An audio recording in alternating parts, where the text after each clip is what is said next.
안녕하세요. 형광펜 성경이 제공하는 성경 공부, 오늘은 전도서 12장 마지막 장을 보겠습니다. 너는 청년의 때 곧 공고한 날이 이르기 전에, 이 청년의 때는 저번에 11장을 보면은 청년의 날, 여기도 뭐 청년이여 어린 때를 즐거워하라 이런 식으로 표현이 됐었거든요.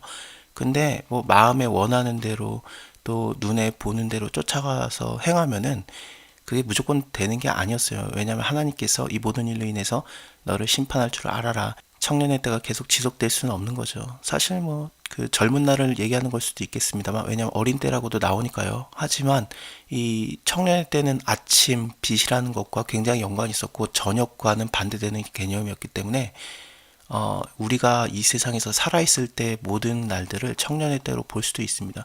그래서 공고한 날이 이르기 전, 그러니까 심판의 날, 그러니까 여기 심판할 줄 알아라. 하나님께서 이 모든 일을 인해서 너를 심판할 줄 알아라. 그래서 심판에 이르기 전에, 혹은 아무 낙이 없다고 할 해가 가깝기 전에 너는 창조자를 기억하라. 해와 빛과 달과 별들이 어둡기 전에, 비 뒤에 구름이 다시 일어나기 전에 그리하리라. 그런 날에는 집을 지키는 자들이 떨 것이며 힘 있는 자들이 구부러질 것이며 맷돌질하는 자들이 적음으로 그칠 것이고, 이 맷돌질하는 소리가 없어지는 거라든지 노랫소리 이런 것들이 없어지는 것은 완전한 멸망, 나라의 멸망 자체를 상징하는 겁니다. 예레미야서에서도 이런 식으로 표현이 되고요. 아니면 아예 요한계시록에서도 이 땅의 마지막 날에 대해서 생각을 할때 이런 바벨론의 멸망 그것으로 표현을 하거든요. 근데 그때도 이제 음악 소리, 맷돌 소리 같은 것들이 없어지게 될 것이다라고 표현이 됩니다.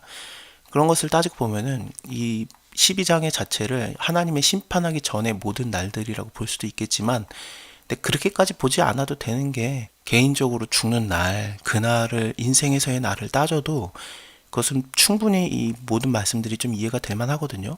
왜냐면은 이 밑에 보시면은 이것이 사람의 본분이니라 그렇게 나오는데, 이것은 사람에게 있어서 전부다라고도 표현이 되고 일생의 전부다라고도 돼요. 그러면 하나님을 경외하고 명령을 지키는 것이 그 사람 일생의 전부다.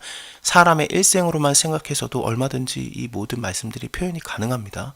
그러면은 힘이 떨어진다라는 것은 노인이 돼서 그렇게 되는 거, 뭐 구부러지는 것도 마찬가지고요. 노인이 돼서 구부러지는 거, 아니면은 창들을 내다보는 자가 눈이 어두워질 것이다. 눈이 침침해지는 거죠.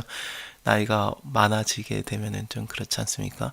그리고 또 새소리를 인해서 일어날 것이다 라는 건데, 잠을 잘 못 자는 거 있잖아요. 그래서 막 새소리에 일찍 깨는 거예요.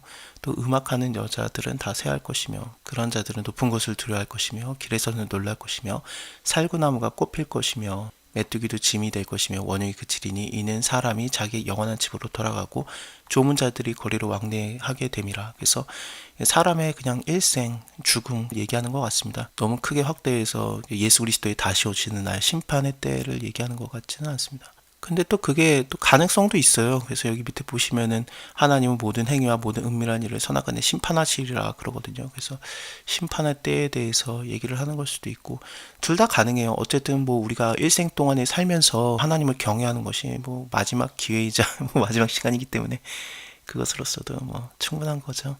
은줄이 풀리고 금그릇이 깨어지고 항아리가 샘 곁에서 깨어지고 바퀴가 우물 위에서 깨어지고 흙은 여전히 땅으로 돌아가고 신은 그 주신 하나님에게로 돌아가기 전에 기억하라. 이 신은 당연히 우리의 영혼을 얘기하는 겁니다. 전도자가 가로되 헛되고 헛되도다. 모든 것이 헛되도다. 죽으면은 다 끝이니까 그 전에 하나님을 경외하라. 일의 결국, 사람의 결국에는 죽을 것이라는 거. 그래서 하나님 앞에 쓴다는 거, 그것을 네가 다 들었으니 하나님을 경외하고 그 명령을 지킬지어다. 이것이 사람의 전부다. 전도자가 지혜로움으로 여전히 백성에게 지식을 가르쳤고 또 묵상하고 조사해서 잠언을 많이 지었으며 3,000개를 지었다라고 나옵니다. 또 전도자가 힘써 아름다운 말을 구하였나니 기록된 것은 정직하여 진리의 말씀이니라. 지혜자의 말씀은 찌르는 채찍 같고 회중의 스승의 말씀은 잘 박힌 못 같다. 잘 박힌 못은 굉장히 좀 고정하는 것도 있고, 혹은 또 옷을 걸어놓거나 그런 것들로도 유용하게 쓰니까, 그래서 잘 박힌 못 혹은 찌르는 채찍, 이것은 잠언을 통해서 보면은 미련한 자를 돌아오게 하는 것에 이렇게 채찍, 뭐 막대기 그런 식으로 사용이 됐었거든요. 미련한 자를 지혜롭게 돌아오게 한다, 그런 표현입니다. 다 한 목자의 주신 바니라. 내 아들아 또 경계를 받으라. 여러 책을 짓는 것은 끝이 없다. 이게 여러 책을 짓는다는 것은 인생에서의 책, 뭐 사람의 책 그런 것을 얘기합니다. 사람의 책을 짓는 것은 끝이 없고 많이 공부하는 것은 몸을 피곤케 하느니라. 맞습니다. 이거 자식들이 보면은 아 이거 봐라 해서 부모님한테 따지겠네요. 뭐 그런 뜻은 아니고 쓸데없는 인생의 공부보다 하나님의 말씀을 쫓아라 뭐 그런 표현인 것 같아요. 일의 결국을 다 들었으니 하나님을 경외하고 그 명령을 지킬지어다. 이것이 사람의 전부다. 하나님은 모든 행위와 모든 은밀한 일을 선악간에 심판하시리라. 자, 오늘은 여기까지 보고요. 다음에 아가서에서 같이 만나 뵐게요. 감사합니다. 다음에 뵐게요.